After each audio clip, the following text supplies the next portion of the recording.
Okay, now that we've looked at the basics of the absolute value inequalities, we are going to look at some more multi-step absolute value inequalities. So the first one we're going to look at is the absolute value of x minus 6 is less than or equal to 1. So our number one goal with these, like with the absolute value equations, is going to be get what is in absolute values by itself first. And in this case, we don't have anything outside the absolute value, so we're ready to set up our problem. The next thing we need to look at is what is the sign. In this case, it's a less than or equal to, which means less than, to remember from the last video. And so this is going to be an and inequality. So I'm going to rewrite this just as it is without the absolute value bars. X minus 6 less than or equal to 1. The only thing I changed from here to here is I took away the absolute value bars. Now I need my second part of this. I need the part in the front. So I'm going to put another less than or equal to sign, and instead of 1 I'm going to have negative 1. And now we have a compound and inequality that we learned how to solve in section 4. And so we're going to add 6 to all three parts, which gives us 5 is less than or equal to x is less than or equal to 7. And then we graph that, 5 and 7, both solid circles, and we want numbers in between, smaller than 7, larger than 5. The second one we're going to look at, the absolute value of x plus 7 is greater than 11. So very similar to this one, the absolute value is all by itself. There's nothing in front of or behind it outside the absolute value bars. The difference is this is now a greater than. So this is not going to be an and like we had over here. It's great or. So we're going to recopy this without the absolute value signs as our first inequality statement. X plus 7 is greater than 11. Or, and then our second one, we're going to recopy it, except our x plus 7, we're going to flip our sign, less than, and make this a negative 11. And now we can solve each of these. We subtract 7 here, and we have x is greater than 4. We subtract 7 here, and we have x is less than negative 18. And we need the word or in between there. So this would be our solution, and then we would graph that. Negative 18 is further to the left, it's the smaller one. 4, they're both open circles. We went larger than 4, so we go this way. Smaller than negative 18, so we go to the left, and there's our graph. Okay, let's look at another one that's, we've got the absolute value of negative x minus 5 is less than 1. So again, we've got a less than, which is going to be an and so, and the absolute value is by itself already. So we have negative x minus 5 is less than 1. We bring our sign to the front, and our number becomes a negative in the front as well.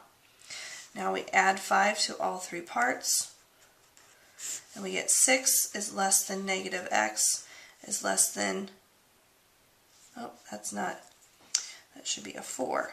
Negative 1 plus 5 is 4, and then 1 plus 5 is 6. I was jumping ahead. Now we've got a negative x here. We need to divide everything by negative 1.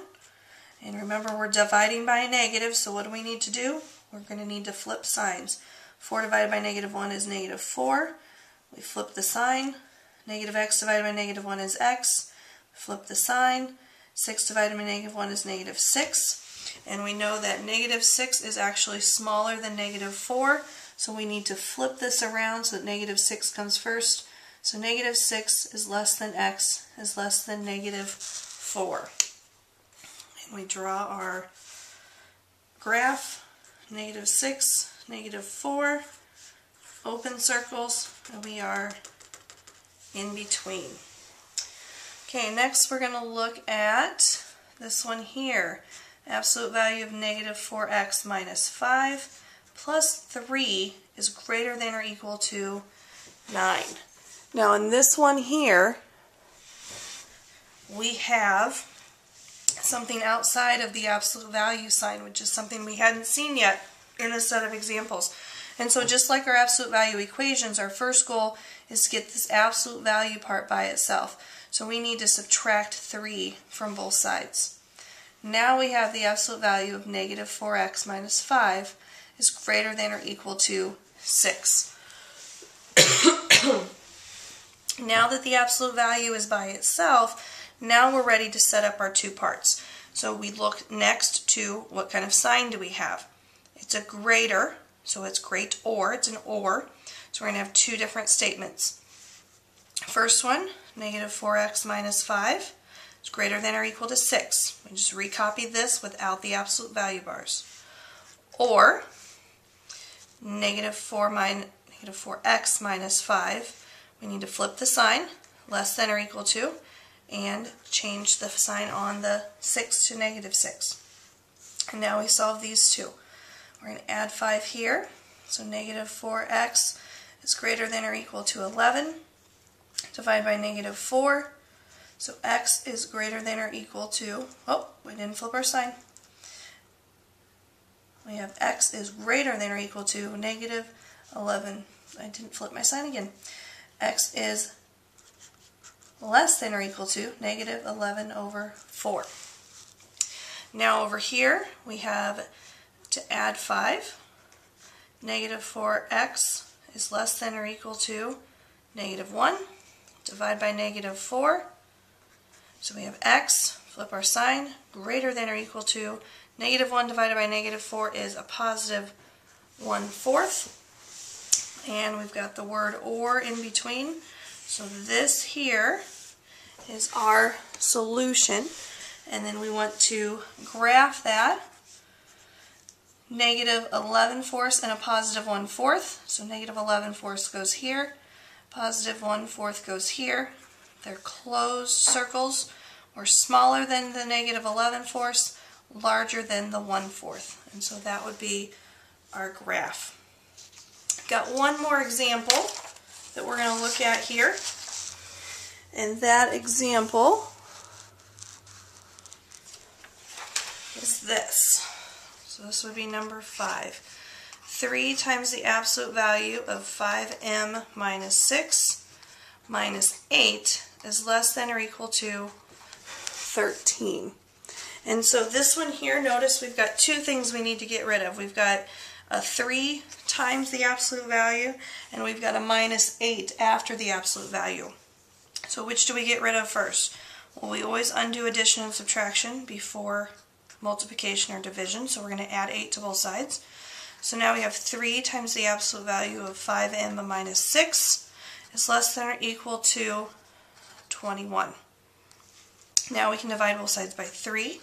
So the absolute value of 5m minus 6 is less than or equal to 7.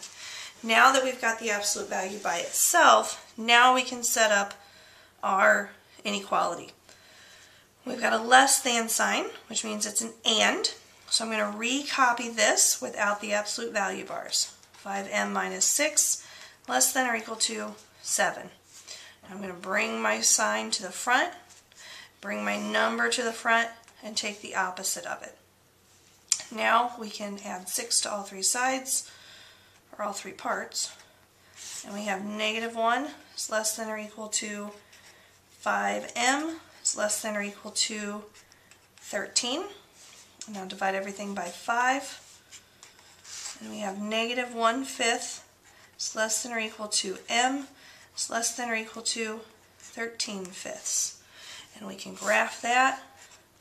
Negative 1/5, 13/5. They're both closed circles, and we shade in between.